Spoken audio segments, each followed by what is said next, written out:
ঘটনা, নবীর প্রতি প্রতিশোধ চাইতে আসা বেদুইন। একবার এক বেদুইন গ্রাম্য আরব রাসূলুল্লাহের কাছে এসে খুব রাগ করে তার হক অধিকার চাইতে লাগল।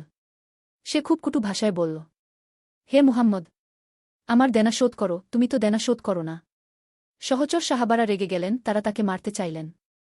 কিন্তু নবীজি তাদের থামিয়ে দিলেন। তিনি শান্তভাবে বললেন, তাকে ছেড়ে দাও। ঋণের মালিককে তার কথা বলার অধিকার আছে কি? তারপর নবীজি নিজে তার দেনা পরিশোধ করলেন, বরং যা পাওনা ছিল তার থেকেও অধিক দিয়ে দিলেন।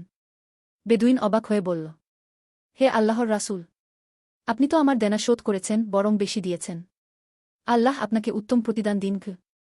এরপর নবীজি সাহাবাদের দিকে ফিরে বললেন, তোমাদের মধ্যে উত্তম সেই ব্যক্তি যে ঋণ শোধ করলে তা সুন্দরভাবে শোধ করে, কি মানুষের সাথে খারাপ ব্যবহার করলেও ধৈর্য ধরা উচিত।